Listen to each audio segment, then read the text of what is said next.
नमस्कार दोस्तों, स्वागत है आप सभी का बीपीएससी अड्डा के इस लूसेंट रिवीजन प्रोग्राम में। तो हमने लास्ट लेक्चर अर्थात लेक्चर नंबर 1 में हमने 3 चैप्टर को कवर किया था। फिजिक्स के 3 चैप्टर को कवर किया था और उसमें जो टॉपिक थे, पहला टॉपिक था मात्रक, दूसरा था गति अर्थात मोशन और तीसरा था वर्क पावर एनर्जी अर्थात कार्य ऊर्जा शक्ति। तो आई होप आप लोगों के वो वाला वीडियो पसंद आया होगा और आपको समझ में भी आया होगा। तो चलिए अब हम आज की जो सेशन की जो शुरुआत है वो गुरुत्वाकर्षण टॉपिक से करेंगे। और आज के इस टॉपिक में, आज के इस वीडियो में क्या क्या कवर करने वाले हैं।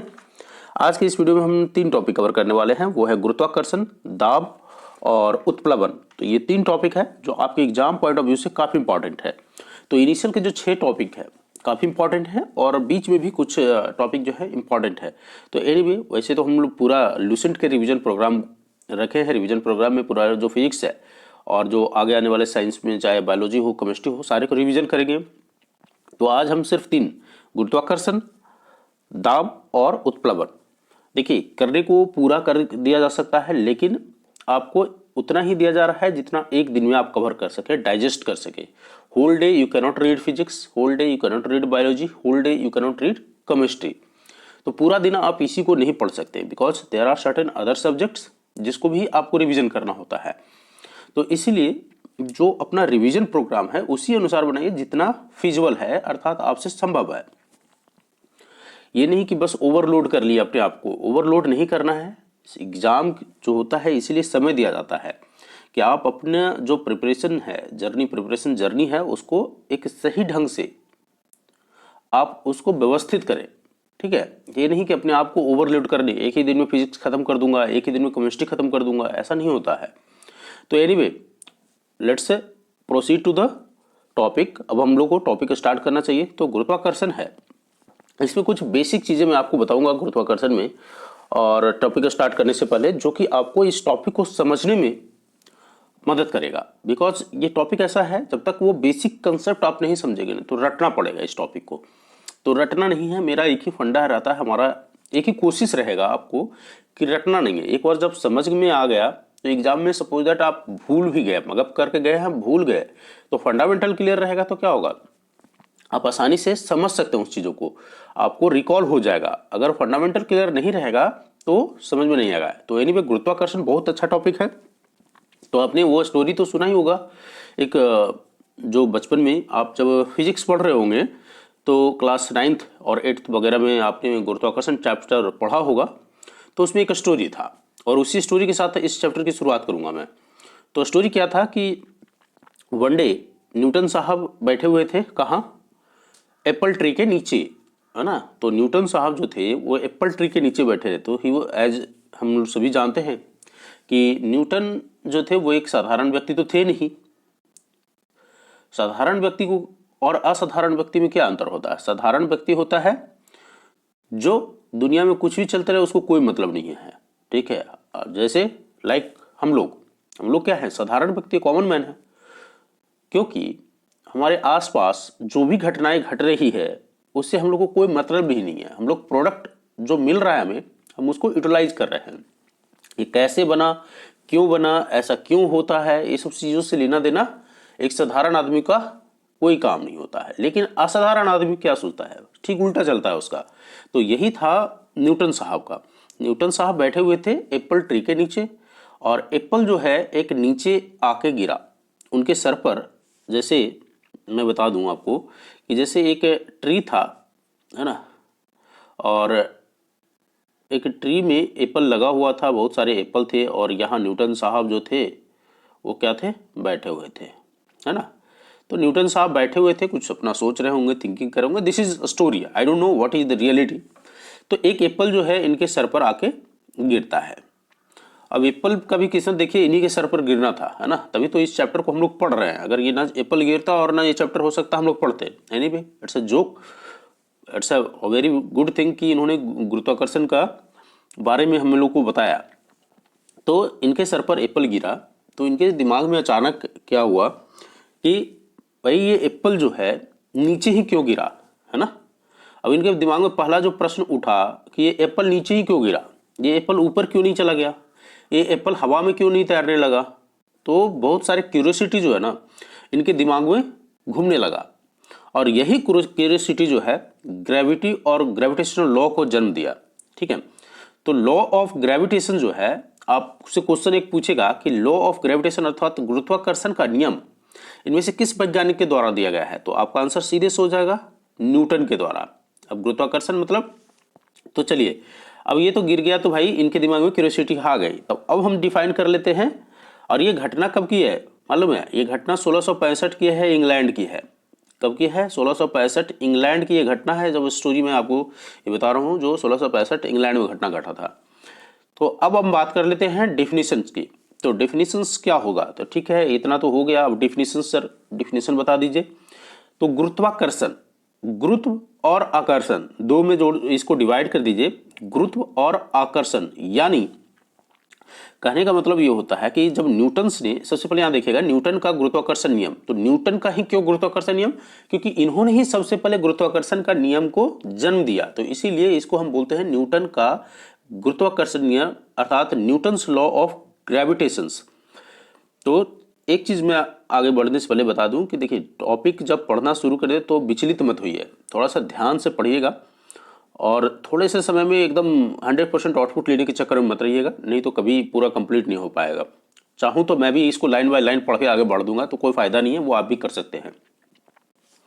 तो गुरुत्वाकर्षण नियम में क्या हुआ कि अब गुरुत्वाकर्षण नियम कहते किसको है, राइट? तो इसको मैं लाइन में पढ़ूंगा, लेकिन अभी थोड़ा सा समझा देता हूं। तो क्या कहता है कि एवरी बॉडी, मान लेते हैं संसार में जितने भी दुनिया में चीजें हैं, तो एवरीबॉडी इन दिस यूनिवर्स, ये ऑब्जेक्ट मान लेते हैं, every object in this universe attracting every object with certain force. अर्थात कहने का मतलब यह है कि जितने भी ऑब्जेक्ट इस संसार में हैं, एक दूसरे को कुछ बल से अपनी ओर आकर्षित करता है। क्या करता है? जैसे एग्जाम्पल के तौर पर, आप जहां भी कहीं बैठे होंगे तो आपके आसपास बहुत कुछ होगा। सपोज दैट आप स्टडी रूम में हैं, मान लेते हैं अपने रूम में स्टडी कर रहे हैं, तो आपके आसपास क्या है? एक बेड होगा, पुस्तक होगा, कुछ और चीज रखा होगा, पेन होगा, पेंसिल होगा, कपड़े होंगे। तो हर जो ऑब्जेक्ट है इस दुनिया में, जो भी ऑब्जेक्ट है, और मोरओवर जो अर्थ है हमारा, तो जितने भी, तो एक अर्थ तो है ही, उसके अलावा पूरा दुनिया में बहुत कुछ है ना, इस यूनिवर्स में बहुत कुछ है, लाइक सेलेस्टियल बॉडी है यूनिवर्स में। तो जितनी भी चीजें हैं इस दुनिया में, एक दूसरे को, फिर से ध्यान दीजिएगा, एक दूसरे को अपनी ओर कुछ सर्टेन फोर्स के साथ, सर्टेन बल के साथ, कुछ निश्चित बल के साथ अपनी ओर आकर्षित कर रहा है। क्या कर रहा है? आकर्षित कर रहा है। और यहीं पर आप जान लीजिए कि जिस बल से, मान लेते ये अर्थ है और ये कुछ ऑब्जेक्ट है, तो फोर्स किस तरीके से लगेगा कि जिस बल से ये अर्थ दूसरे ऑब्जेक्ट को खींचेगा, the force with which two objects attract. Anyway, earth के पहले मैं एक बात बता दूं कि मान लेते हैं दो ऑब्जेक्ट का एग्जांपल ले लेते हैं। चलिए यहाँ पर दो ऑब्जेक्ट का, अर्थ के पहले दो ऑब्जेक्ट का एग्जांपल ले लेते हैं। यहाँ पर एक ऑब्जेक्ट और दो ऑब्जेक्ट, ठीक है? तो भाई ये दोनों एक दूसरे के ऊपर फोर्स लगाएगा, ये इधर बल लग रहा है, ये इसका इधर बल लग रहा है बल। अब क्या होगा? तो जो बल लगेगा, ये फोर्स लग रहा है, ये ए है, ये बी है, इसका कुछ मास होगा m1 कर दीजिए, इसका कुछ मास होगा m2 कर दीजिए। तो जिस बल से यह एक दूसरे को खींच रहा है, उसी को हम बोलते हैं गुरुत्वाकर्षण का नियम। तो जिस बल से दो ऑब्जेक्ट एक दूसरे को अट्रैक्ट करता है, अपनी ओर आकर्षित करता है, उसको हम क्या बोलते हैं? गुरुत्वाकर्षण का नियम बोलते हैं। और फोर्स का फॉर्मूला आपको तो मालूम होगा, फोर्स का फॉर्मूला हमने बताया था। फोर्स का फॉर्मूला बराबर क्या होता है? मास इंटू एक्सेलरेशन, है ना, यानी द्रव्यमान इंटू त्वरण। तो आपने ये पढ़ा था, द्रव्यमान इंटू त्वरण यानी मास इंटू एक्सेलरेशन। अब ये मास इंटू एक्सेलरेशन को न्यूटन्स लॉ के अनुसार अगर हम बात करें, तो यानी एक्सेलरेशन बराबर क्या हो जाएगा हमारा?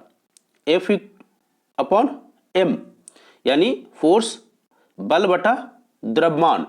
तो बल बटे द्रव्यमान कहने का मतलब ये होगा, ये इसका एक्सेलरेशन का फॉर्मूला हो जाएगा। अब कहेंगे कि सर ये तो ठीक है, एक वर्ड आप सुनेंगे ग्रेविटेशन, तो आपने जान लिया कि जिस फोर्स से दो ऑब्जेक्ट अपनी और एक दूसरे को आकर्षित कर रहा है उसको हम ग्रेविटेशन फोर्स कहते हैं। लेकिन सर कभी कभी ग्रेविटी शब्द सुनने को मिलता है हमको। ग्रेविटी क्या होता है, गुरुत्व चीज क्या होता है? तो गुरुत्व वो चीज है जिस फोर्स से पृथ्वी किसी ऑब्जेक्ट को अपनी ओर आकर्षित करता है उसको हम क्या बोलते हैं? ग्रेविटी बोलते हैं, गुरुत्व बोलते हैं। और ध्यान दीजिएगा जो ग्रेविटी शब्द है सिर्फ और सिर्फ पृथ्वी के लिए यूज होता है और कोई भी बॉडी के लिए गुरुत्व शब्द का प्रयोग नहीं होता है। तो साधारण लैंग्वेज में आप बस ये बोल लीजिए कि पृथ्वी जिस बल से किसी ऑब्जेक्ट को अपनी ओर आकर्षित कर रहा है उसको हम क्या बोलेंगे? गुरुत्व बोलेंगे। ठीक है, तो चलिए अब यहां पर थोड़ा सा ये एक देख लेते हैं और एक आगे भी थोड़ा सा मैं बता दूं, उसके बाद इस चैप्टर की शुरुआत करते हैं। एक आगे मिलेगा आपको यूनिवर्सल लॉ ऑफ ग्रेविटेशन। क्या मिलेगा? Universal law of gravitation. Universal law of gravitation यानी गुरुत्वाकर्षण का सार्वत्रिक नियम। क्या पढ़ते हैं इसको? गुरुत्वाकर्षण का सार्वत्रिक नियम पढ़ेंगे, यूनिवर्सल लॉ ऑफ ग्रेविटेशन पढ़ते हैं। अब ये बोलेंगे सर ये अब नया क्या आ गया? न्यूटन्स लॉ ऑफ ग्रेविटेशन, फिर उसके बाद यूनिवर्सल लॉ ऑफ ग्रेविटेशन, ये है क्या? कोई नहीं, अभी मैं बताता हूँ यूनिवर्सल लॉ ऑफ ग्रेविटेशन क्या है, अर्थात न्यूटन्स का गुरुत्वाकर्षण सार्वत्रिक नियम क्या है। मतलब हर जगह वही चलेगा।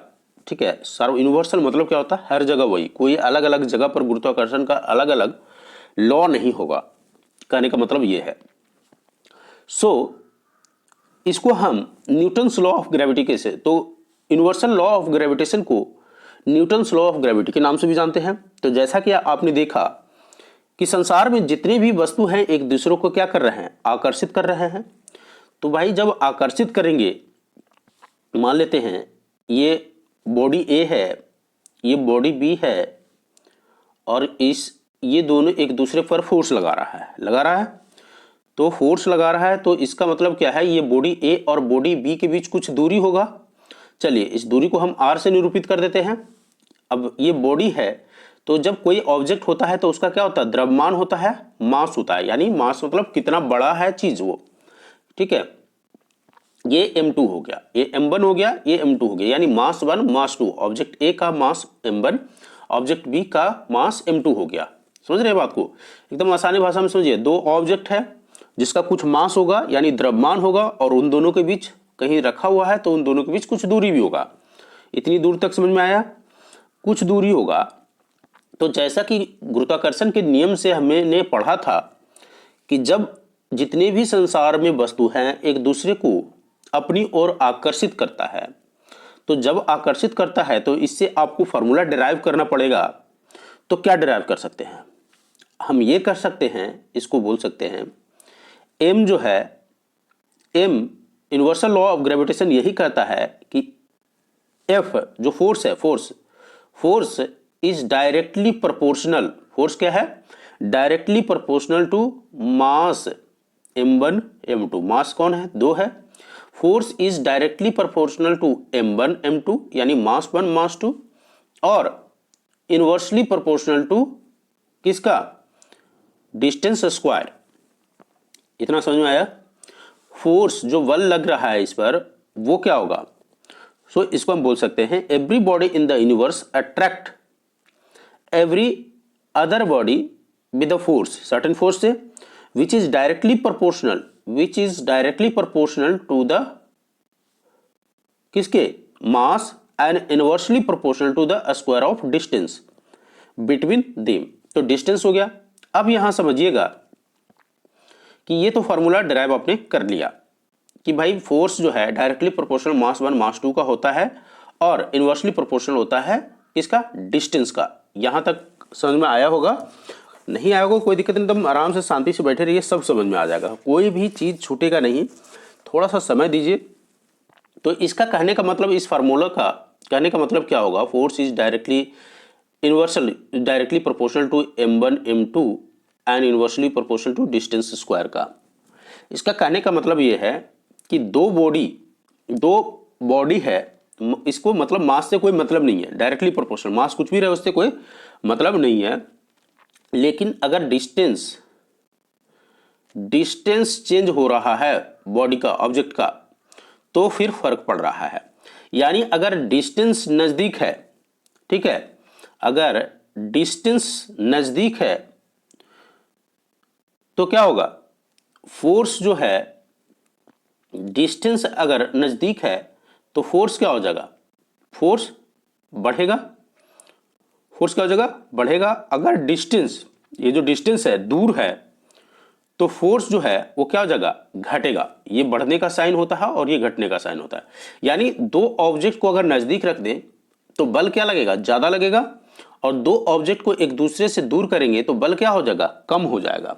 ठीक है, तो इसको इस तरीके से भी आप कह सकते हैं कि force between two object is directly proportional, है ना। इसको तोड़ के आप लिखेगा तो ये इसको m1 m2 कर सकते हैं, ठीक है। और दूसरे शब्दों में हम कह सकते हैं force is inversely proportional to distance square, इसको इस तरीके से कर सकते हैं।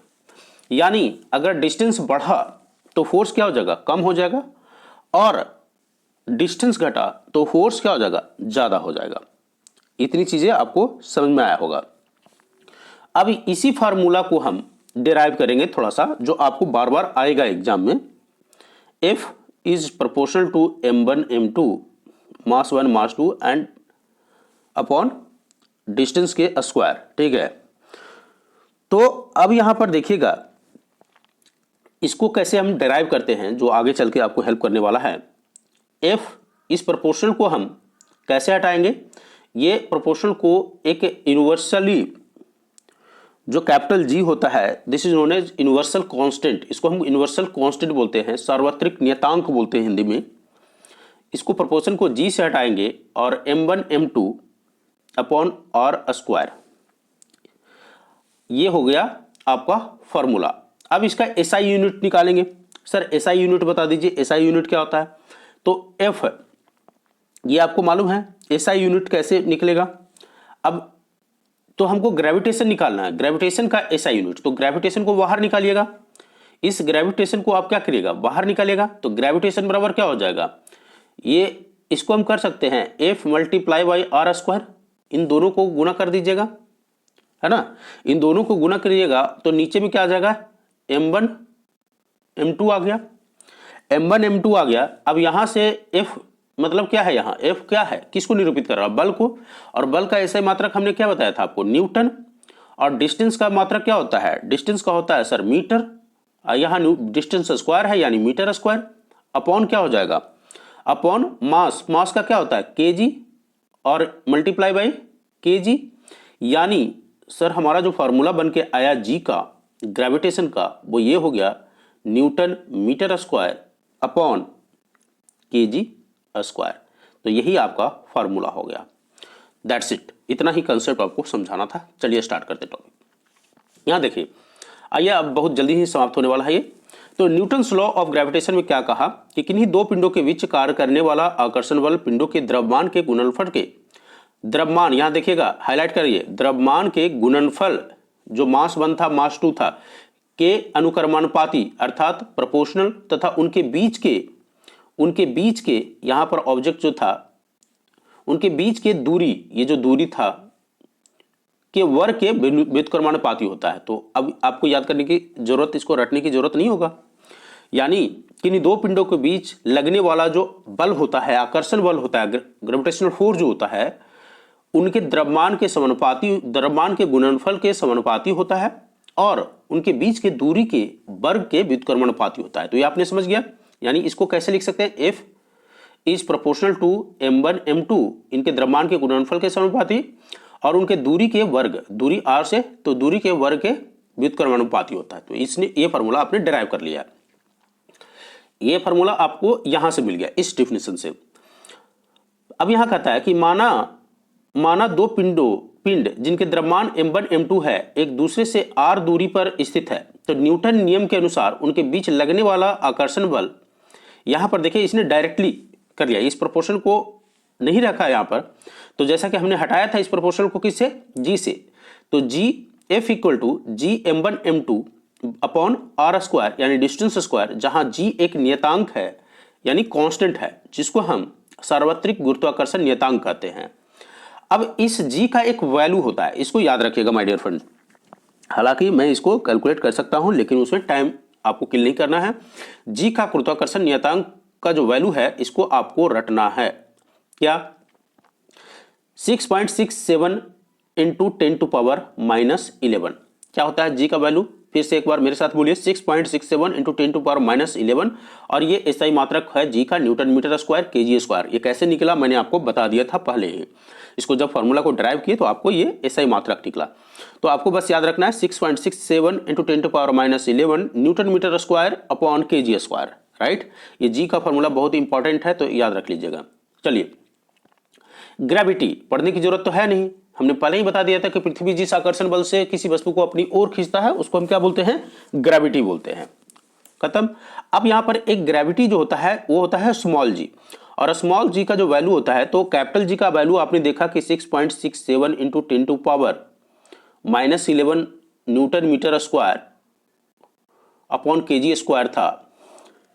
वही जी का वैल्यू जो स्मॉल जी, ये कैपिटल जी का वैल्यू है और ये स्मॉल जी का वैल्यू होता है 9.8 मीटर पर सेकंड स्क्वायर।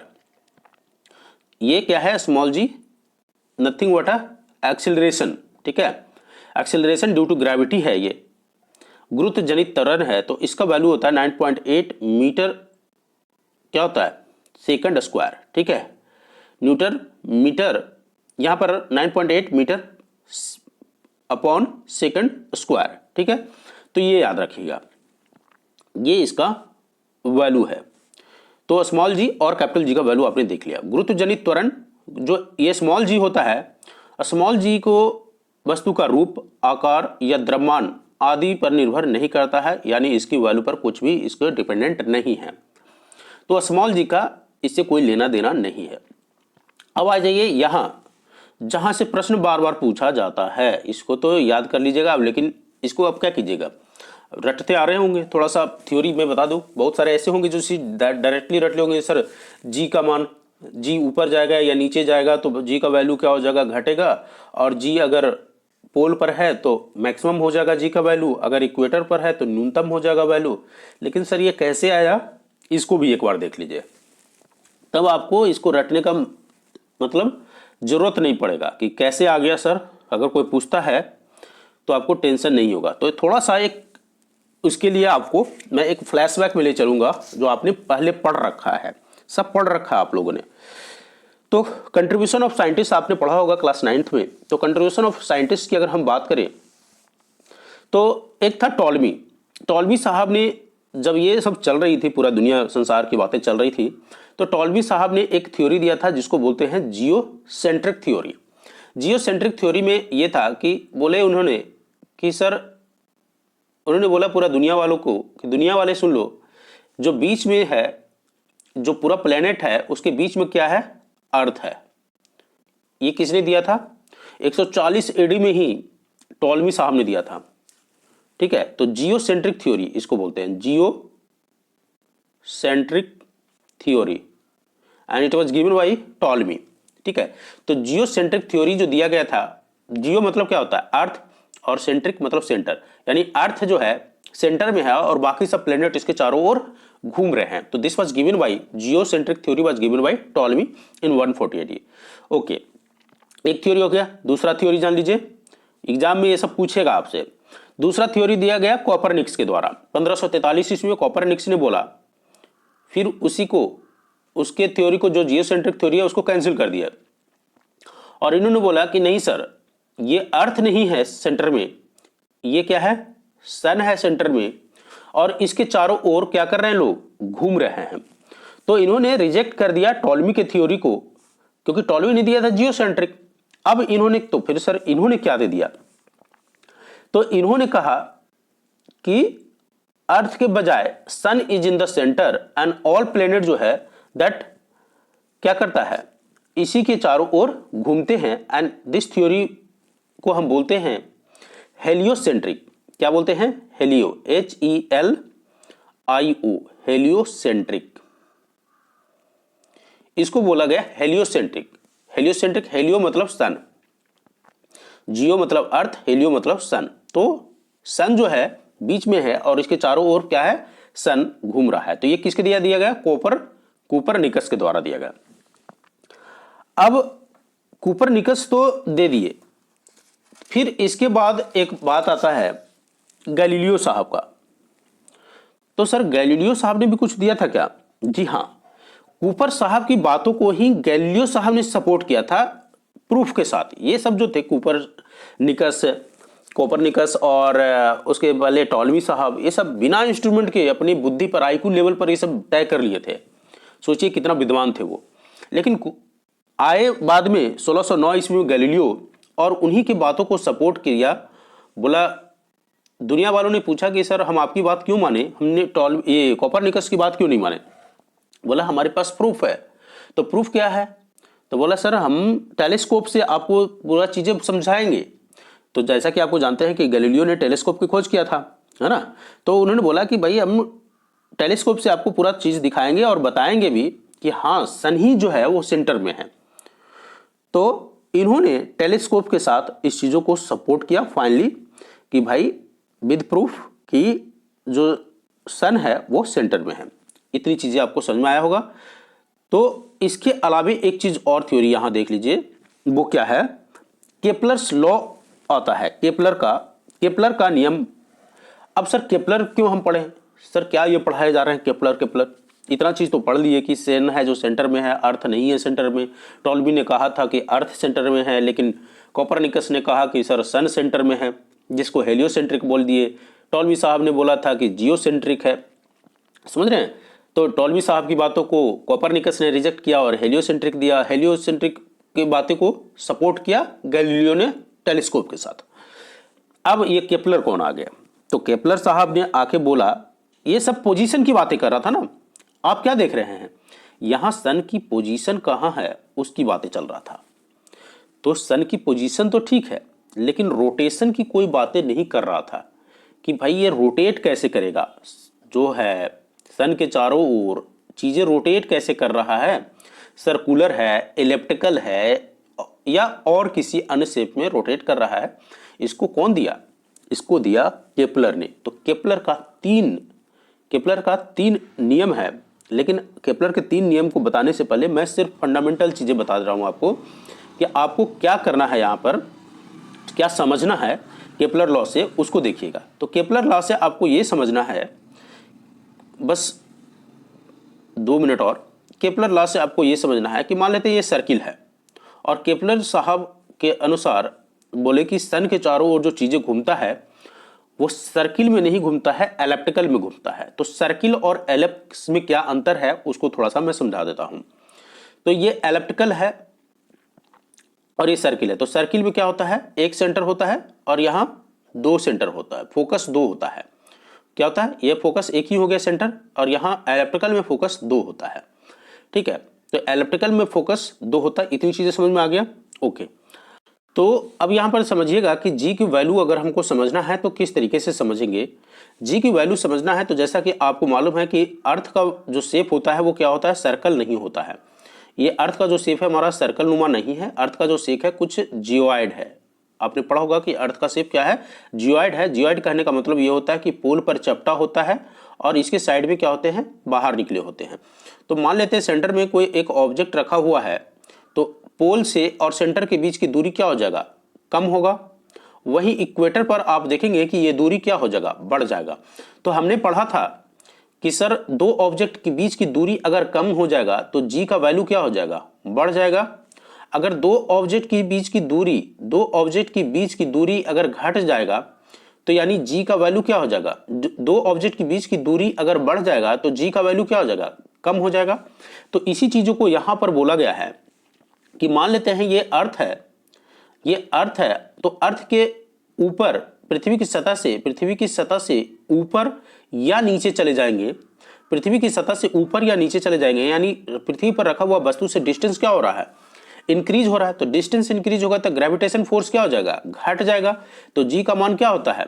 घटता है। समझ रहे हैं? पृथ्वी के आप ऊपर जाइए या नीचे जाइए तो जी का मान क्या हो जाएगा? घटेगा। क्यों? आपने समझा? क्योंकि डिस्टेंस बढ़ रहा है। ठीक है, तो डिस्टेंस जैसे ही बढ़ेगा तो जी का वैल्यू क्या हो जाएगा? घट जाएगा। पृथ्वी के पोल पर जी का मान मैक्सिमम होता है। तो पोल पर मैक्सिमम क्यों हो रहा है? पोल पर मैक्सिमम इसलिए हो रहा है क्योंकि यहां से डिस्टेंस क्या हो रहा है? कम है। क्योंकि यहां से डिस्टेंस कम है इसलिए जी का मान पोल पर क्या होता है? मैक्सिमम होता है। वही इक्वेटर पर जी का मान न्यूनतम होता है। इक्वेटर पर इसलिए मान न्यूनतम होता है क्योंकि ये जो डिस्टेंस है क्या हो गया, एकदम बढ़ गया। तो इसीलिए याद रखना है कि पोल पर जी का मान मैक्सिमम और इक्वेटर पर जी का मान क्या होता है, 0 होता है। मतलब 0 नहीं, न्यूनतम होता है, न्यूनतम। और पृथ्वी के केंद्र पर जी का मान क्या होता है, 0 होता है। पृथ्वी के केंद्र पर जी का मान क्या होगा, 0 होगा, क्योंकि डिस्टेंस खत्म हो जाएगा।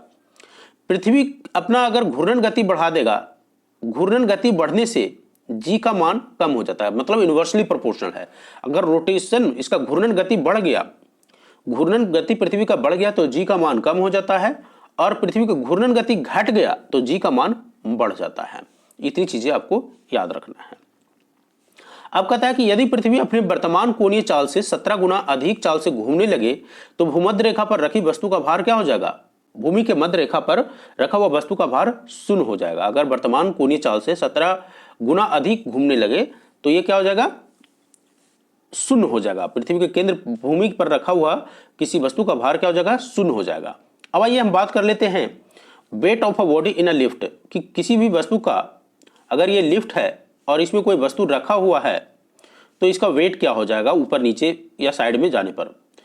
तो यहां पर देखिएगा, जब लिफ्ट ऊपर की ओर जाएगा, लिफ्ट ऊपर की ओर जाएगा, यहां उल्टा देखिएगा, जी का वैल्यू को अलग रखिए और लिफ्ट में रखे हुए पिंड को अलग दिखेगा। तो जब लिफ्ट ऊपर की ओर जाएगा, लिफ्ट ऊपर की ओर जाएगा तो पिंड का जो भार है, यहां जो भार है ऑब्जेक्ट का, ये भी बढ़ा हुआ प्रतीत होगा। लेकिन जैसे ही ये लिफ्ट जो है नीचे की ओर आएगा, लिफ्ट नीचे की ओर आएगा, लिफ्ट अगर नीचे की ओर आता है तो लिफ्ट में जो ये है कोई चीज रखा हुआ है, पिंड का जो भार है वो भी क्या होगा, घटा हुआ महसूस होगा। अर्थात जब लिफ्ट में कोई वस्तु रखा हुआ है और लिफ्ट ऊपर की ओर जा रहा है तो वजन जो है बढ़ा हुआ महसूस होगा। लिफ्ट जब नीचे आ रहा है और कोई वस्तु रखा हुआ है तो वजन जो है घटा हुआ महसूस होगा। जब लिफ्ट एक समान वेग से यानी 5 किलोमीटर के स्पीड से चल रहा है तो हमेशा तो ऊपर जाए या नीचे जाए, यानी पिंड के इस भार में कोई परिवर्तन नहीं होगा। तो कहने का मतलब पिंड के भार में कोई परिवर्तन कब नहीं होता है, जब लिफ्ट एक समान गति से ऊपर या नीचे करती है। अगला है, यदि नीचे उतरते समय लिफ्ट की डोरी टूट जाए, ये लिफ्ट किसी डोरी से ऊपर या नीचे जाता है, अगर ये नीचे उतर रहा था और ये डोरी गया ब्रेक हो, टूट गया, तो क्या होता है, वह मुक्त पिंड की भांति यानी फ्री फॉल ऑब्जेक्ट की तरह नीचे गिरता है और ऐसी स्थिति में लिफ्ट में स्थित जो पिंड होता है उसका भार क्या हो जाता है, शून्य होता है, और यह वेटलेसनेस अर्थात भारहीनता की स्थिति कहते हैं इसको हम। तो अगर आपसे पूछता है कि भारहीनता की स्थिति कब हो जाएगा, तो भारहीनता की स्थिति तब हो जाएगा कि लिफ्ट में कोई वस्तु रखा हुआ है और वो लिफ्ट की डोरी टूट जाए और अचानक वो फ्री फॉल होने लगे, तो उस स्थिति को भारहीनता की स्थिति कहते हैं, क्योंकि उसमें रखा हुआ वस्तु का जो भार होगा वो शून्य हो जाएगा। आगे कहता है कि यदि लिफ्ट के नीचे उतरते समय लिफ्ट का त्वरण गुरुत्वीय त्वरण से अधिक हो जाए, लिफ्ट का जो त्वरण है गुरुत्वीय त्वरण से अधिक हो जाए, तो लिफ्ट में स्थित पिंड उसकी फर्श से उठकर उसकी छत से जा लगेगा। यानी यहां से जो है कोई पिंड जो है, अगर लिफ्ट में उतरते समय लिफ्ट का जो त्वरण है गुरुत्वीय त्वरण से अधिक हो जाए, ग्रेविटेशनल फोर्स से अधिक हो जाए, तो ये क्या हो जाएगा, ऊपर इसके छत से जाकर टकरा जाएगा। तो ये कंसेप्ट आपको याद रखना था। इसके पहले हमने आपको बताया था कि ग्रहों के गति के केपलर से संबंधित नियम, तो ये आ गया आपको ग्रहों के गति के केपलर का संबंधित नियम। तो हमने बताया था कि केपलर साहब ने, जो केपलर साहब थे, उन्होंने 3 नियम दिए थे। ये वाला अगर हम समझाएंगे तो आपको यहां पर समझिएगा कि केपलर साहब ने प्लेनेट किस तरीके से, यानी ग्रह जो है किस तरीके से मोशन करता है, उसके लिए 3 नियम दिए थे और उसी को प्लेनेटरी मोशन बोलते हैं। केपलर का प्लेनेटरी मोशन करते हैं। तो उन्होंने 3 चीजों पर फोकस किया था, उसको मैं बता दूं आपको कि वो 3 चीजें क्या क्या था। वो 3 चीजें था, एक तो टाइम, एरिया, और क्या था, टाइम था, एरिया था और मोशन था। तो ये 3 चीजों को बस आपको याद रखना, और अगर 3 चीजों को अगर आप याद रख लिए, टाइम, एरिया और मोशन, तो बस आपको केपलर्स का तीनों नियम समझ में आ जाएगा।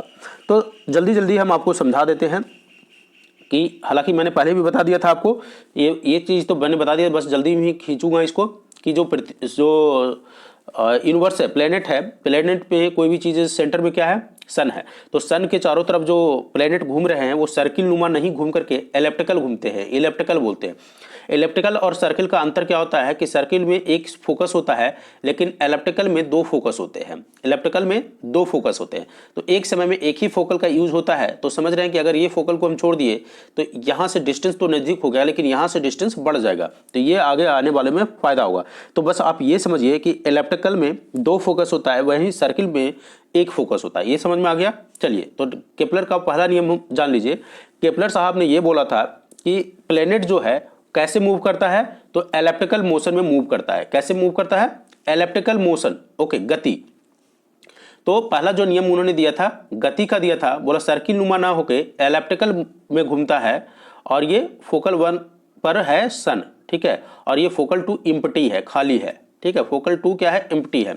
तो सन का जो मोमेंट होता है, मोशन होता है, वो क्या होता है, प्लेनेट का जो मोशन होता है वो एलिप्टिकल मैनर में होता है, ना कि सर्कल मैनर में होता है, ठीक है। तो सबसे पहला इन्होंने ये नियम दिया था। दूसरा जो नियम दिया था, दूसरा नियम इन्होंने ये कहा कि यहां पर देखिए दूसरा मूवमेंट ये बोला इन्होंने कि जो सन से, ये मान लेते हैं कि ये कोई प्लेनेट यहां घूम रहा है, कोई बॉडी यहां घूम रहा है एक्स, और इसने अपना डिस्टेंस कुछ कवर किया वाई तक, ठीक है। तो ये जो डिस्टेंस कवर किया और सन से अगर हम इस लाइन को मिला दें, फिर उसके बाद यहाँ पर कोई एक ऑब्जेक्ट है, मान लेते हैं ए ऑब्जेक्ट ए है और एक ऑब्जेक्ट ए जो है यहाँ से दूरी कर करके पॉइंट बी तक गया, ठीक है। यहाँ से आपने देखा कि एक्स से वाई तक पहुँचा है, कोई प्लेनेट जो है एक्स से वाई तक पहुँचा और यहाँ पॉइंट ए से बी तक पहुँचा है, यहाँ तक ले लीजिए, ठीक है, पॉइंट ए से बी तक पहुंचा है और ये यहां पर है सन। तो इन्होंने इस केपलर का सेकंड नियम के अनुसार कहते हैं कि जो इनका ऑर्बिटल पाथ होता है, जो एरिया, ये एरिया, कुछ एरिया कवर किया है, क्षेत्र कवर किया है, तो एरिया 1 हम लिख देते हैं, और यहां भी कुछ एरिया कवर किया तो एरिया 2 कहते हैं। तो केपलर के सेकंड नियम के अनुसार ये है कि जो एरिया 1 है इज इक्वल टू एरिया 2, ये केपलर का सेकंड नियम है। तो केपलर का फर्स्ट नियम क्या कहता है, केपलर का फर्स्ट नियम ये कहता है कि प्लेनेट जो है वो एलिप्टिकल ऑर्बिट में सन के चारों ओर घूमते हैं, ठीक है। क्या होते हैं, एलिप्टिकल ऑर्बिट में सन के चारों ओर प्लेनेट घूमते हैं। दूसरा नियम कहता है कि जितना भी एरिया प्लेनेट के द्वारा कवर किया जाता है किसी भी बिंदु पर, वो सब समान होता है, यानी एरिया 1 इक्वल टू एरिया 2 हो जाएगा। और तीसरा कह रहा है, तो तीसरा समझिएगा, जैसा कि हमने बोला था कि पहला मोशन के बारे में बोला उन्होंने कि दीर्घ वृत्ताकार कक्षा पर घूमता है, वहीं दूसरा क्या कर रहा है कि एरियल वेलोसिटी, यानी दोनों जगह का जो क्षेत्र होगा वो क्या होगा, बराबर होगा। और तीसरा उन्होंने जो नियम दिया था, उन्होंने टाइम और डिस्टेंस के बीच रिलेशन दिया था। तो ये डिस्टेंस है, तो ये डिस्टेंस में उन्होंने ये कहा था कि cube of the mean distance of a planet from the sun is directly proportional to the square of time. कहने का मतलब ये है कि सूर्य के चारों ओर ग्रह एक चक्कर जितने समय में लगाता है उसे उसका परिक्रमण काल टाइम टी, परिक्रमण काल का वर्ग टी स्क्वायर ग्रह की सूर्य की औसत दूरी के घन के अनुक्रमणपाती होता है। अर्थात आप इसको बस ये समझिए कि ये जो डिस्टेंस क्यूब है, इसके डिस्टेंस का क्यूब है is proportional to time square, ये फार्मूला उन्होंने दिया था। तो ये तीन चीजें केपलर्स के नियम के अनुसार आपको मिलेगा, मोशन, एरिया और टाइम से संबंधित। तो ये तीन चीज़ों बस आपको ध्यान में रखना है। तो बस उसी चीज़ों को उन्होंने यहाँ पर एक्सप्लेन किया है कि प्रत्येक ग्रह सूर्य के चारों ओर दीर्घवृत्ताकार कक्ष में परिक्रमा करता है तथा सूर्य ग्रह के एक फोकस बिंदु पर स्थित रहता है। दूसरा कहता है प्रत्येक ग्रह का क्षेत्रीय वेग नियत रहता है और इसका प्रभाव यह होता है कि जब ग्रह सूर्य के निकट होता है तो उसका वेग क्या हो जाता है, बढ़ जाता है। कहने का मतलब ये है, यहाँ पर समझिएगा, अब आपको दिमाग में आ रहा है कि सर यहाँ पर सन है और आपने बताया कि सर यहाँ पर ए एरिया और यहाँ पर ये एरिया दोनों बराबर कैसे हो जाएगा। दोनों बराबर को ये प्रूफ करता है इसलिए क्योंकि जब दूर रहता है, मैंने बताया था कि डिस्टेंस अगर ज़्यादा हो जाएगा तो फोर्स क्या होता है, कम हो जाता है। डिस्टेंस अगर कम हो जाएगा, यहाँ पर प्लेनेट है और ये सन है, तो डिस्टेंस एक दूसरे के ऑब्जेक्ट के बीच में कम हो रहा है, तो डिस्टेंस जब कम होता है तो इसका स्पीड क्या हो जाता है, बढ़ जाता है। तो जब स्पीड बढ़ जाएगा तो एरिया ज़्यादा कवर करेगा, यानी जितना एरिया यहाँ कवर किया होगा उतना एरिया यहाँ कवर किया होगा, ठीक है। तो जब दूर रहता है ऑब्जेक्ट तो स्पीड कम हो जाता है, जब नज़दीक होता है तो स्पीड ज़्यादा हो जाता है। तो जब सूर्य के निकट होता है कोई ऑब्जेक्ट तो उसका वेग बढ़ जाता है, और जब दूर होता है तो उसका वेग कम हो जाता है। यही सेकंड लॉ, केपलर का सेकंड लॉ है। तीसरा लॉ हमने बताया था कि जो डिस्टेंस का क्यूब है that is proportional to time के स्क्वायर का। बस इस चीज़ों को केपलर का 3 नियम के अनुसार से समझ जाइए। इसके बाद आपको जो पढ़ना है वो क्या पढ़ना है, इसके बाद देखिएगा बहुत, अब जल्दी जल्दी करते हैं हम इसको। तो सूर्य से अधिक दूरी पर परिक्रमण काल, जितना दूर सूर्य से दूरी रहेगा, यहाँ पर देखिएगा सन है और सन से कोई भी चीज़ दूर जितना रहेगा उसका परिक्रमण काल क्या हो जाएगा, जो इसके घूमने के चारों ओर जो समय होगा वो ज़्यादा हो जाएगा, और जहाँ नज़दीक होगा तो वो कम हो जाएगा। तो इस हिसाब से आप देखेंगे कि आपने देखा होगा कि मरकरी सबसे सूर्य के नज़दीक है और उसको मात्र 88 डेज ही लगते हैं, ठीक है। जबकि सबसे दूर में कौन है, वरुण है, जिसको हम नेपच्यून बोलते हैं, नेपच्यून बोलते हैं, और उसको 165 वर्ष लग जाता है। कितना लग जाता है, 165 वर्ष। यहाँ पर देखिएगा सूर्य के सबसे नज़दीक ग्रह का परिक्रमण काल बुध है और उसका परिक्रमण काल 88 दिन, जबकि सबसे दूर ग्रह जो है वो कौन है, नेपच्यून है, वरुण है, और उसको 165 वर्ष लग जाता है। आगे आप देखिएगा कि IAU ने प्लूटो को ग्रह की श्रेणी से चूंकि निकाल दिया था 2006 में, और इसीलिए अब सबसे जो दूर का ग्रह है वो कौन है, नेपच्यून है। तो सबसे दूर ग्रह प्लूटो आप मत बोलिएगा, क्योंकि प्लूटो अब निकल गया ग्रह की श्रेणी से, इसलिए अब नेपच्यून हो गया है सबसे दूर का ग्रह।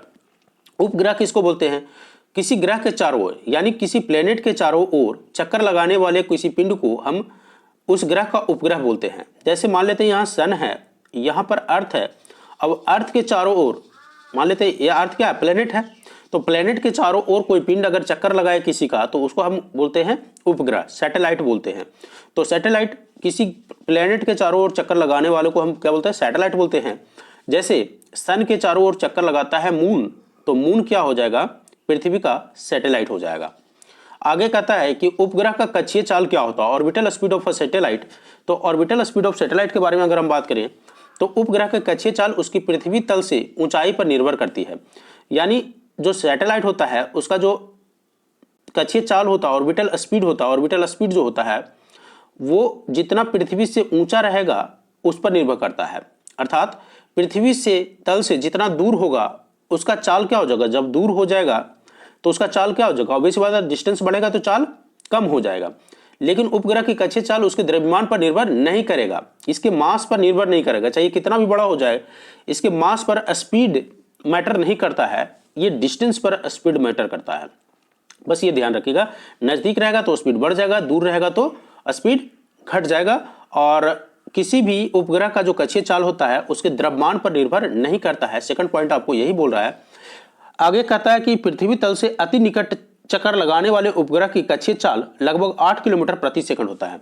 तो यानी पृथ्वी के जो सबसे निकट होते हैं उनके उपग्रह का जो स्पीड होता है वो लगभग 8 किलोमीटर प्रति सेकंड होता है, ठीक है।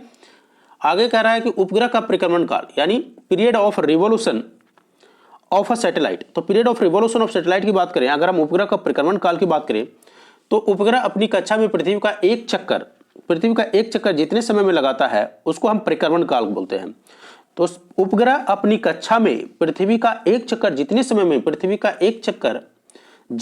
में लगा लेगा उसको हम उसका परिक्रमण काल बोलते हैं। और परिक्रमण काल बराबर होता है कक्षा का परिधि बटा कक्षीय चाल।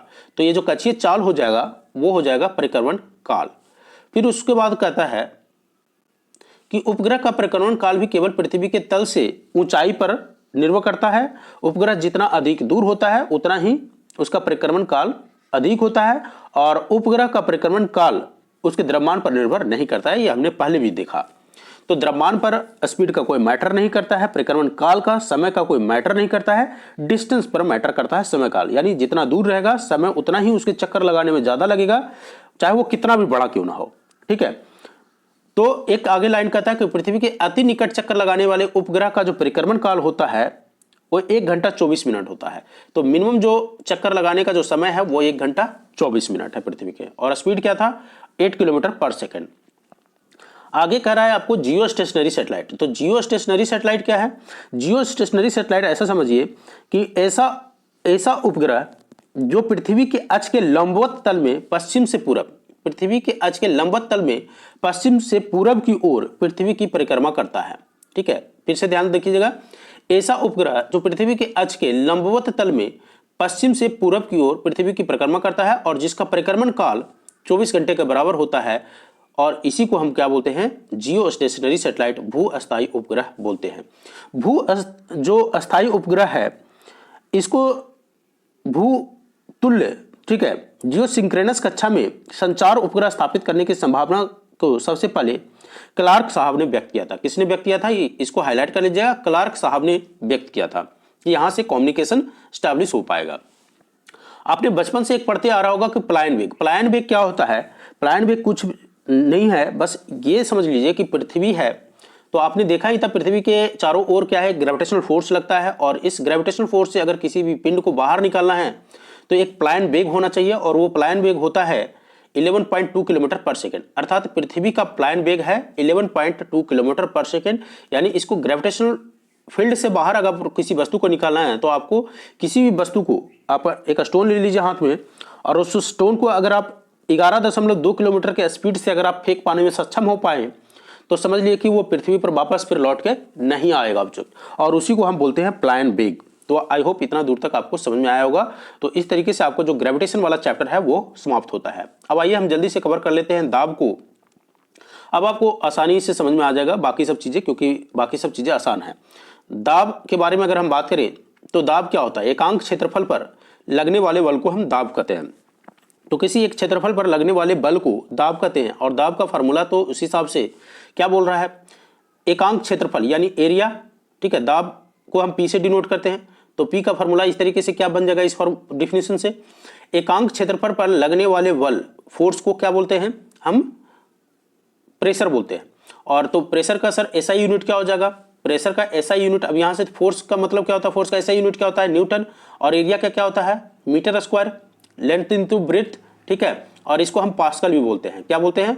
पास्कल भी बोलते हैं, ठीक है। तो ध्यान दीजिएगा, दाब का एसआई मात्रक होता है न्यूटन मीटर स्क्वायर्स, और इसको हम पास्कल भी बोलते हैं। तो कभी अगर पास्कल ना रह के न्यूटन अपॉन मीटर स्क्वायर रह जाए तो घबराना नहीं है, या इसको इस तरीके से भी दे दे तो चिंता में नहीं पड़ जाना है। तो ये भी इसका एसआई मात्रक है।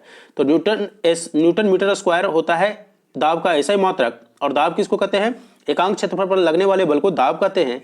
और दाब ध्यान दीजिएगा कि एक अदिश राशि है, क्योंकि अगर आप यहां से कोई फोर्स लगाइएगा, किसी भी वस्तु पर आप यहां फोर्स लगा रहे हैं, तो ये तो एक डायरेक्शन में तो नहीं लगेगा, चारों तरफ फोर्स हो सकता है लग रहा होगा, तो इसलिए कोई डायरेक्शन नहीं है, इसलिए क्या है? यह एक दाब अदिश राशि है। चलिए अब एक बात करते हैं एटमॉस्फेरिक प्रेशर का। तो अभी सर ये एटमॉस्फेरिक प्रेशर क्या हो गया? अब आपको मालूम है कि पृथ्वी है, तो पृथ्वी के चारों ओर एक आवरण है, और ये आवरण किसका है? एयर का है। तो एयर है चूंकि, तो इस एटमॉस्फेयर में एयर क्या करेगा? ऐसा शांति से तो नहीं बैठेगा। एयर भाई कुछ अपने आप को एक दूसरे को पुश करता है, तो यानी प्रेशर बना रहा है, और इसी प्रेशर को हम बोलते हैं, एटमॉस्फेयर के चारों ओर जो प्रेशर लग रहा है उसको हम बोलते हैं एटमॉस्फेरिक प्रेशर। और इस एटमॉस्फेरिक प्रेशर को मापा जाता है समुद्र सतह से, समुद्री सतह से मापा जाता है एटमॉस्फेरिक प्रेशर को। तो समुद्र तल से क्या किया जाता है? एटमॉस्फेरिक प्रेशर को मापा जाता है। और वायुमंडलीय दाब को जो मात्रक होता है वो होता है बार। क्या होता है? बार, BAR, बार होता है। तो जहां पर दाब का एसआई मात्रक हो रहा था क्या? पास्कल या न्यूटन मीटर स्क्वायर, वहीं वायुमंडलीय दाब का एसआई मात्रक था है बार, और एक बार बराबर होता है 10⁵ न्यूटन मीटर स्क्वायर। इसको याद रखिएगा। तो एक बार बराबर होता है 10⁵ न्यूटन मीटर स्क्वायर। तो एटमॉस्फेरिक प्रेशर समझ गए। एटमॉस्फेयर में हवा के कारण जो प्रेशर लग रहा है एटमॉस्फेयर पर, that is known as atmospheric pressures. And इसको हम मेजर कहां से करते हैं एटमॉस्फेरिक प्रेशर से? अगर पूछ दे तो समुद्र तल से। और एटमॉस्फेरिक प्रेशर का ऐसा मात्रक क्या होता है? बार होता है। और एक बार बराबर क्या होता है? 10⁵ न्यूटन मीटर स्क्वायर होता है। ये आप लोगों ने पढ़ लिया। आगे है पृथ्वी की सतह से ऊपर जाने पर। अब यहां समझिएगा, बहुत अच्छा कंसेप्ट है कि अगर आप पृथ्वी की सतह है, यहां अर्थ है, और इसकी सतह से ऊपर जाइएगा तो क्या होता है? तो वायुमंडलीय दाब की स्थिति क्या होता है? जब पृथ्वी की सतह से ऊपर जाइएगा तो एटमॉस्फेरिक प्रेशर अर्थात वायुमंडलीय दाब कम हो जाता है। क्या हो जाएगा? कम हो जाता है। यही कारण होता है कि पहाड़ों पर खाना बनाने में क्या होता है, कठिनाई होता है। तो कभी कभी क्वेश्चन आपसे पूछता होगा कोई बच्चा कि भैया बताइए कि पहाड़ों पर खाना बनाने में कठिनाई क्यों होता है? क्योंकि पृथ्वी की सतह से जैसे ही आप ऊपर जाइएगा तो क्या हो जाएगा, उसमें प्रेशर जो है वो कम हो जाएगा। वायुयान में बैठे यात्री अगर कोई फाउंटेन पेन कैरी कर रहा होगा तो फिर वो स्याही क्या हो जाएगा, लीक हो जाएगा। ठीक है। वायुमंडलीय दाब को हम किससे नापते हैं? वायुमंडलीय दाब को नापने के लिए बैरोमीटर का इस्तेमाल किया जाता है। अब ये एक बैरोमीटर होता है, मान लीजिए कि इंस्ट्रूमेंट है ये, और this is known as the barometer. इसमें कुछ नियतांक होगा, कुछ रीडिंग होता है। और बैरोमीटर ये क्या है, बैरोमीटर, और इससे क्या मापते हैं हम, वायुमंडलीय दाब मापते हैं।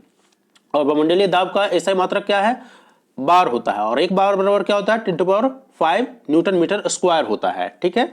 तो वायुमंडलीय दाब को बैरोमीटर से मापते हैं।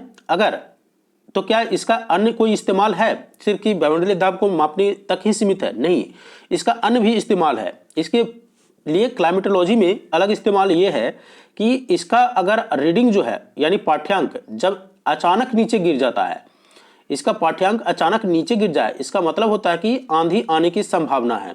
तो बैरोमीटर का जो रीडिंग यानी पाठ्यांक अचानक नीचे गिर जाए, इसका मतलब आंधी आएगा। और बैरोमीटर का पाठ्यांक यानी रीडिंग धीरे धीरे नीचे गिरता है, धीरे धीरे धीरे नीचे गिरेगा, तो यानी वर्षा होने की संभावना है। और अगर धीरे धीरे ऊपर चढ़ेगा तो यानी दिन जो है साफ रहेगा। तो तीन चीजें याद रखना है बैरोमीटर से।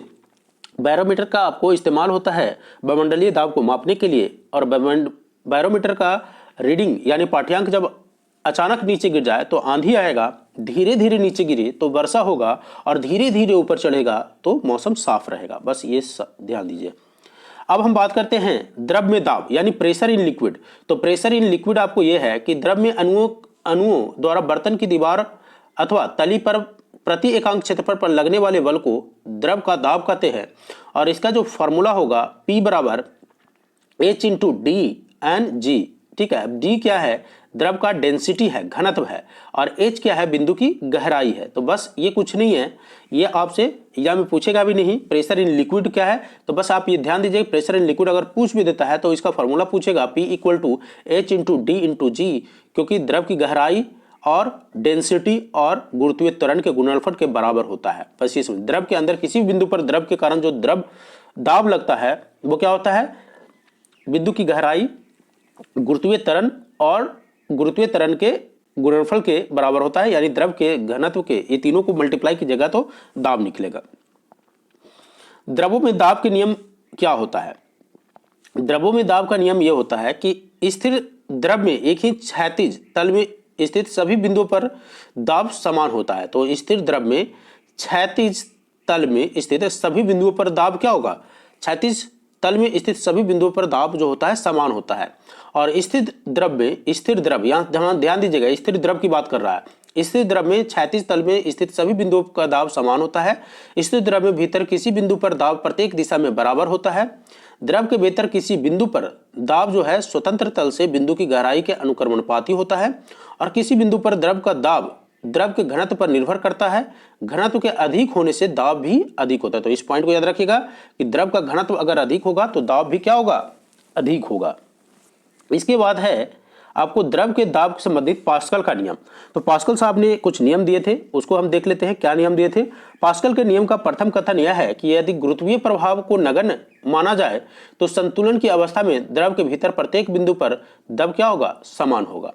पास्कल का दूसरा नियम क्या कहता है? पास्कल का दूसरा नियम यह है कि किसी बर्तन में बंद द्रव कि किसी भाग पर आरोपित बल द्रव के सभी दिशाओं में समान परिमाण से संचारित कर दिया जाता है। और उसके बाद उन्होंने यह भी बोला कि पास्कल के नियम पर आधारित कुछ यंत्र है, जैसे हाइड्रोलिक लिफ्ट, हाइड्रोलिक प्रेस और हाइड्रोलिक ब्रेक। तो हाइड्रोलिक वगैरह जितने से संबंधित है, hydraulic lift, hydraulic press, hydraulic brake, तो ये सब पास्कल के नियम पर आधारित होता है। तो इसको याद रखिएगा, एग्जाम में पूछेगा यहाँ से एक प्रश्न कि हाइड्रोलिक ब्रेक किसके नियम पर आधारित है, तो पास्कल के नियम पर आधारित है। द्रव का दाब उस पात्र के आकार या आकृति पर निर्भर नहीं करता जिसमें द्रव रखा जाता है। तो किसी, मान लेते हैं एक बर्तन है, कंटेनर है, और इसमें कोई लिक्विड रखा हुआ है, तो इसके आकार पर प्रेशर निर्भर नहीं करेगा जिसमें वह रखा हुआ है। अब आइए हम देखते हैं कि और क्या दिया हुआ है इसमें दाब में। अब है गलनांक तथा क्वथनांक पर दाब का प्रभाव। गलनांक और क्वथनांक पर दाब का क्या प्रभाव होता है? तो effect of pressure on melting point and boiling point. गलनांक का प्रभाव देख लेते हैं सबसे पहले, अर्थात मेल्टिंग का प्रभाव देख लेते हैं। गर्म करने पर जिन पदार्थों का आयतन बढ़ेगा, अगर आप जैसे किसी चीज को, लिक्विड को गर्म कर दिए और उसका आयतन अगर बढ़ रहा है तो दाब बढ़ने पर उसके गलनांक भी क्या हो जाएंगे? बढ़ जाएंगे। यानी जिस भी वस्तु का आपको गर्म कर दिया और उसका आयतन बढ़ दिया, तो ऐसी स्थिति में इस पर दाब अगर डालेंगे तो गलनांक भी क्या हो जाएगा? दाब को बढ़ाएंगे तो गलनांक भी बढ़ेगा। गर्म करने पर जिन पदार्थों का आयतन घट जाता है तो दाब बढ़ने पर गलनांक भी क्या हो जाएगा? घट जाएगा। तो बस आप ये यहां पर एग्जांपल यहां पर देखिएगा, पहले वाले में क्या बोला है कि गर्म करने पर जिन पदार्थों का आयतन बढ़ जाएगा, दाब बढ़ाने पर उनके गलनांक भी बढ़ जाएंगे। जैसे मोम, घी, ये सबको गर्म करिएगा तो क्या हो जाएगा? ये आयतन बढ़ जाएगा। वही कर रहा है कि गर्म करने पर जिन पदार्थों का आयतन घट जाता है तो दाब बढ़ने पर उनका गलनांक भी क्या हो जाएगा? घट जाएगा, जैसे बर्फ। और फिर कहता है क्वथनांक पर प्रभाव। सभी द्रवों का क्वथनांक दाब बढ़ने पर क्या हो जाता है? बढ़ जाता है। तो सभी द्रवों का क्वथनांक जो है दाब बढ़ने पर बढ़ जाएगा। तो इस चीजों को आप याद रखिएगा। अब आइए हम बात करते हैं आज का last topic, that is the प्लवन। प्लवन क्या है? बॉयंसी फोर्स होता है, एक बॉयंट फोर्स होता है और ये बहुत इंपॉर्टेंट है। ये द्रव का वह गुण है जिसके कारण वस्तुओं को ऊपर की ओर एक बल लगता है, उसे उत्क्षेप या उत्प्लावक बल कहते हैं, अर्थात बॉयंट फोर्स कहते हैं, उत्प्लावक बल कहते हैं।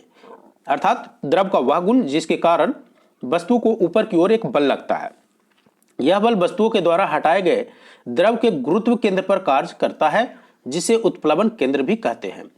सबसे पहले उत्प्लवन जो ये था, इसका अध्ययन सबसे पहले उत्प्लवन फोर्स का, बल का, उत्प्लावक बल का अध्ययन सबसे पहले किसके द्वारा किया गया था? आर्किमिडीज के द्वारा किया गया था। तो याद रखिएगा आर्किमिडीज।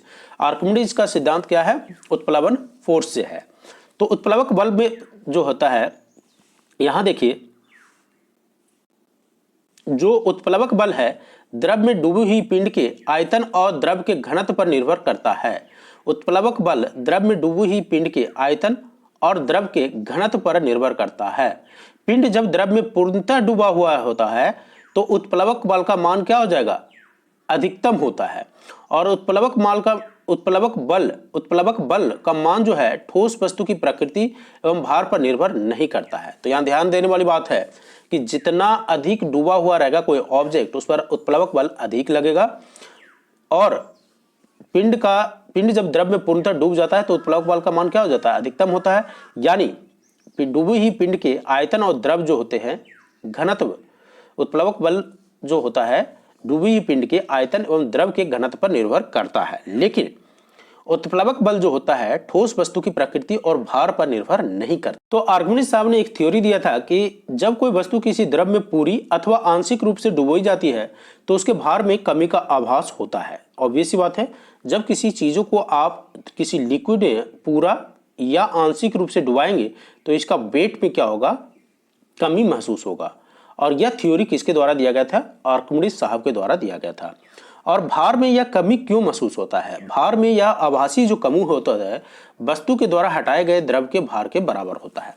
तो उन्होंने यह भी कहा कि भार में यह आभासी कमी वस्तु के द्वारा जो हटाया गया द्रव है उसके भार के बराबर होता है।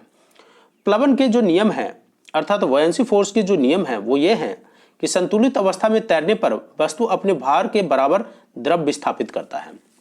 तो अगर आप संतुलित अवस्था में तैरते हैं तो वस्तु अपने जो भी वस्तु रहे अपने भार के बराबर द्रव को क्या करेगा? द्रव को यहां से क्लियर करेगा और वो तैरते रहेगा। ठोस का गुरुत्व केंद्र जो होता है, हटाए गए द्रव का गुरुत्व केंद्र दोनों एक ही ऊर्ध्वाधर रेखा में होना चाहिए। तो ये दो प्लवन फोर्स का नियम है। पहला है कि संतुलित अवस्था में तैरने पर वस्तु अपने भार के बराबर द्रव विस्थापित करती है। दूसरा है ठोस का गुरुत्व केंद्र और हटाए गए द्रव के गुरुत्व केंद्र दोनों एक ही ऊर्ध्वाधर रेखा में होनी चाहिए। डेंसिटी के बारे में क्या है? डेंसिटी का फॉर्मूला होता है द्रव्यमान बटे आयतन। तो द्रव्यमान मतलब केजी और आयतन मतलब मीटर क्यूब। ठीक है, ये इसका आपको फॉर्मूला है। तो घनत्व बराबर द्रव्यमान बटा आयतन, यानी इसका एसआई यूनिट अगर निकालिएगा तो केजी बटा मीटर क्यूब होता है। और इसका एसआई मात्रक होता है, यहाँ पर देखिएगा वही चीज दिया हुआ है एसआई मात्रक, इसको मैंने इस तरीके से लिख दिया है, केजी मीटर क्यूब होता है। ठीक है, हम इसके बाद आपने पढ़ा होगा रिलेटिव डेंसिटी। तो रिलेटिव डेंसिटी क्या होता है? रिलेटिव डेंसिटी अर्थात आपेक्षिक घनत्व। आपेक्षिक घनत्व होता है वस्तु का घनत्व डिवाइडेड बाई 4 डिग्री सेल्सियस पर पानी का घनत्व। इसको हम बोलते हैं आपेक्षिक घनत्व। याद रखिएगा इसको, वस्तु का घनत्व बटा 4 डिग्री सेल्सियस पर पानी का घनत्व को हम बोलते हैं आपेक्षिक घनत्व। आपेक्षिक घनत्व एक अनुपात है। अब एक चीज ध्यान दीजिएगा, हमने ये क्वेश्चन को कम्युनिटी पेज पर भी पूछा था और बहुत लोगों ने सही भी जवाब दिया था, कमेंट में लिखकर भी बताया था। तो I appreciate those guys who has written in comment section में जिन्होंने लिख के फंडामेंटल अपना क्लियर किया था, मुझे बहुत खुशी महसूस हुई। तो आपेक्षिक घनत्व एक अनुपात होता है और जो भी कोई चीज अनुपात होता है उसका कोई मात्रक नहीं होता, ध्यान दीजिएगा। तो आपेक्षिक घनत्व चूंकि एक अनुपात है अतः इसका कोई मात्रक नहीं होता है। आपेक्षिक घनत्व को कैसे मापते हैं? वायुमंडलीय दाब को तो आप बैरोमीटर से नाप लिए, आपेक्षिक घनत्व को हाइड्रोमीटर से मापते हैं। किससे मापते हैं? हाइड्रोमीटर से मापते हैं। सामान्य, अब यहां पर एक बहुत इंपॉर्टेंट प्रश्न आने वाला है आपको, वो ये है कि सामान्य जल का जो अपेक्षा समुद्री जल का घनत्व क्या होता है? अधिक होता है। इसीलिए उसमें तैरना आसान होता है। ध्यान दीजिएगा, सामान्य जल की अपेक्षा समुद्री जल का घनत्व अधिक होता है। सामान्य जल का घनत्व कम होता है, समुद्री जल का घनत्व अधिक होता है और यही कारण है कि समुद्र में लोग आसानी से तैर सकते हैं। ठीक है, क्यों? क्योंकि घनत्व अधिक होता है। जब बर्फ समुद्र के पानी पर तैरती है तो उसके आयतन का 1/10 भाग पानी ऊपर रहता है। जब बर्फ समुद्र के पानी में तैरती है तो उसके आयतन का 1/10 भाग पानी ऊपर रहता है। किसी बर्तन में पानी भरा हुआ है, और ये सारे इंपॉर्टेंट है, किसी बर्तन में पानी भरा हुआ है और उस पर बर्फ तैर रही है। जब बर्फ पूरी तरह से पिघल जाएगा तो पानी में जो पानी का तल है वो नहीं बढ़ता है। क्यों? क्योंकि वो अपने जो आयतन जो रिप्लेस किया था ना, अपना डेंसिटी, उसी को तो पूरा कर रहा है। तो यहां पर देखिएगा पानी का तल नहीं बढ़ता है, पहले के समान ही रहेगा। तो आपसे क्वेश्चन पूछेगा कि किसी बर्तन में एक बर्फ तैर रहा है और बर्फ अगर पूरी तरह से पिघल जाएगा तो उसका जो पिघल जाएगा तो पहले के समान उसमें पानी जो है बढ़ जाएगा, घट जाएगा, बराबर रहेगा या क्या रहेगा? तो बराबर रहेगा। शुद्ध दूध की जो शुद्धता होती है ना, उसको हम लैक्टोमीटर से मापते हैं। लैक्टो तो याद रखिएगा, लैक्टो 5 बार बोलिए, लैक्टोमीटर से हम दूध की शुद्धता मापते हैं। तो ठीक है, ये तो था ये जो मिथ के अंदर मेटा सेंटर का कोई आपको पढ़ने की जरूरत नहीं है। इसमें मेटा सेंटर को कोई फंडामेंटल आपके एग्जाम पॉइंट ऑफ व्यू से not required. So this was up to the दाब। तो आई होप यहाँ तक आपको समझ में आया होगा। अगर आपको कोई सजेशंस लगता हो कि सर इस सेशंस को और हम इम्प्रूव कर सकते हैं इस तरीके से, या आपका कोई फीडबैक हमारे इस सेशन के बारे में हो, तो आप प्लीज़ कमेंट सेक्शन में मुझे लिख कर बताएं, हम जरूर उस पर वर्कआउट करेंगे।